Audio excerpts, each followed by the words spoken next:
Bom dia, queridos irmãos. Hoje é dia 4 de março do ano da graça de 2021 e é um privilégio, uma alegria podermos partilhar diariamente a palavra e para mim é uma alegria muito especial poder fazê-lo com os irmãos pela manhã ou quando durante o dia os irmãos vão tendo a oportunidade de o fazer. Desde domingo que temos estado a considerar, isto também a propósito da celebração do passado domingo, em que lembramos de uma forma especial o ministério do seminário dedicado à palavra, ao estudo da palavra, e temos estado a considerar exatamente a palavra. E ela, de facto, precisa de ter na nossa vida um lugar central. Ela é o alimento que nos sustenta, a luz que dirige o nosso caminhar, é o falar de Deus para connosco. Precisamos mesmo de não nos descuidarmos desta proximidade com a palavra. E hoje, enquanto pensava sobre este assunto e meditava sobre este assunto, veio à minha mente o desafio também de partilhar e também desafiar os irmãos a considerarem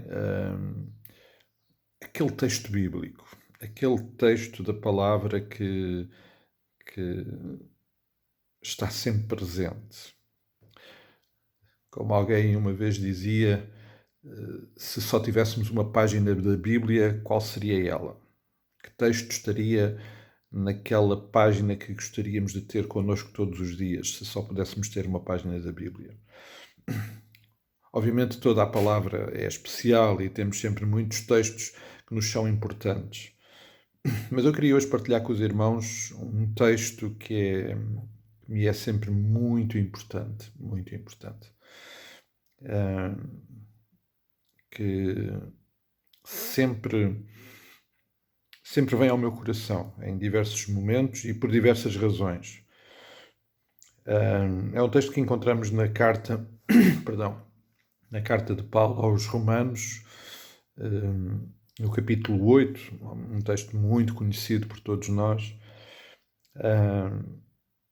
E ele é importante porque Paulo, embora Deus esteja a usar Paulo para registrar estas palavras, Cristo é o centro. Aliás, como sempre acontece com tudo aquilo que Paulo escreveu e registou e que Deus deixou para nós como revelação para as nossas vidas. E este texto é também, para mim, muito especial, da forma como Paulo comunica. Paulo é um comunicador maravilhoso, excelente, e ele usa aqui, ontem até mencionava isso no estudo da escola, da EBD, usa aqui um modelo também que o Senhor Jesus usou muito, colocar perguntas.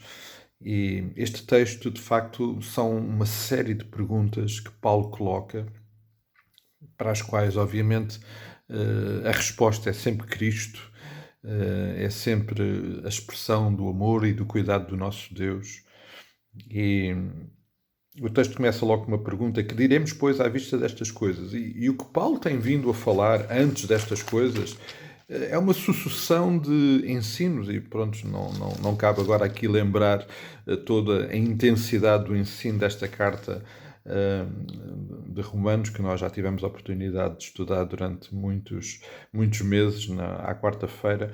Mas ele, depois de dizer e de revelar uma série de aspectos absolutamente fundamentais sobre a doutrina, sobre aquilo que Deus revela para as nossas vidas e aquilo que Deus tem de propósito para as nossas vidas, ele põe esta pergunta: à vista destas coisas, que diremos?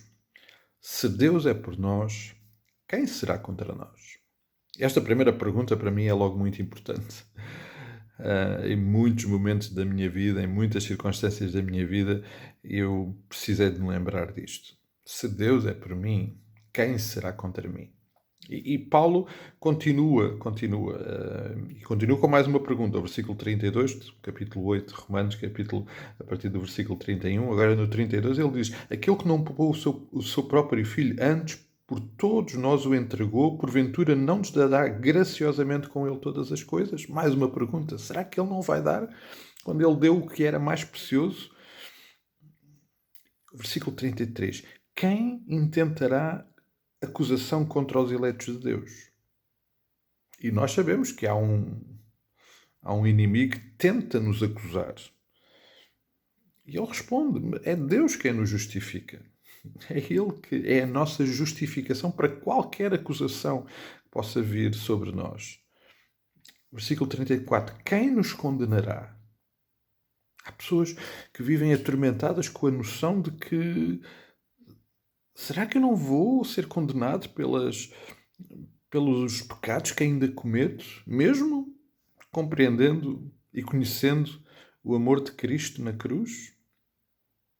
A resposta de Paulo, de Deus para nós através de Paulo, é Cristo. É Cristo quem morreu, ou antes, quem ressuscitou, o qual está à direita de Deus e também intercede por nós. E aqui ele não só responde a esta pergunta, mas vai um pouquinho mais além e lembra-nos que Cristo está vivo e Ele está a cuidar, a interceder e a olhar por nós constantemente. Quem nos separará do amor de Deus? Quem? E esta parte do texto para mim é muito importante porque Paulo faz questão de nos lembrar uma série de coisas que tentam separar-nos do amor de Deus. Houve uma altura da minha vida em que isto foi particularmente importante porque tantas vezes escutava aquele tipo de pregação vitorioso de que o crente não sofre problemas, que se tiveres fé a tua vida vai ser vitoriosa. E eu não estou a pôr em um segundo que seja a vitória que temos em Cristo. Só que, entretanto, ainda estamos no mundo onde teremos aflições, como o Senhor Jesus Cristo lembrou. E este texto é particularmente importante porque Paulo lista circunstâncias da nossa vida, que nós vivemos enquanto filhos de Deus, enquanto eleitos de Deus. Tribulações, angústias, perseguições, fome, necessidades, nudez, perigos, espada. E depois ele lembra aquele texto do Salmo 44, versículo 22. Por amor de ti somos entregues à morte todo dia, fomos considerados como ovelhas para o matadouro. E é isto. Ele responde no versículo 37. Em todas estas coisas. A pergunta foi: quem nos separará do amor de Cristo? E depois de listar uma série de aspectos que na nossa vida nos tentam separar do amor de Cristo, que põem em causa o amor de Cristo, ele lembra: em todas estas coisas, porém, somos mais do que vencedores por meio daquele que nos amou. De facto, nós somos vencedores, mas neste mundo estas coisas vão procurar separar-nos do amor de Deus.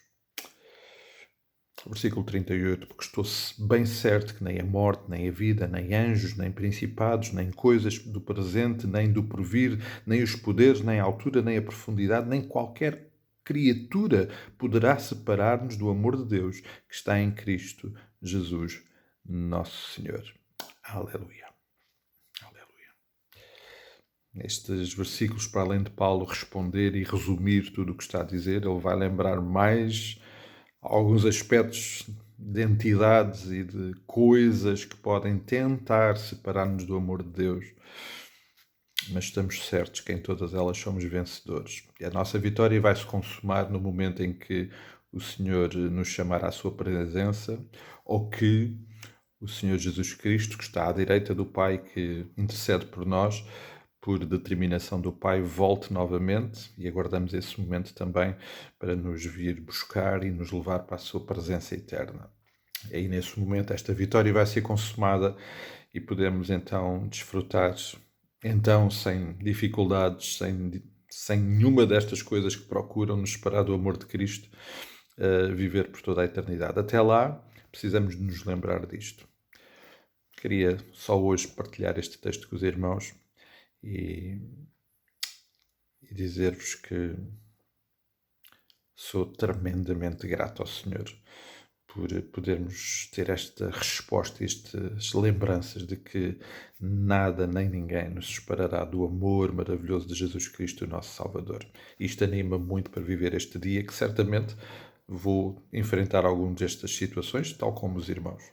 Mas nada nem ninguém nos separará do amor de Cristo. Um forte abraço, meus queridos irmãos. Um dia muito abençoado. Até logo e amanhã, até quando o Senhor permitir.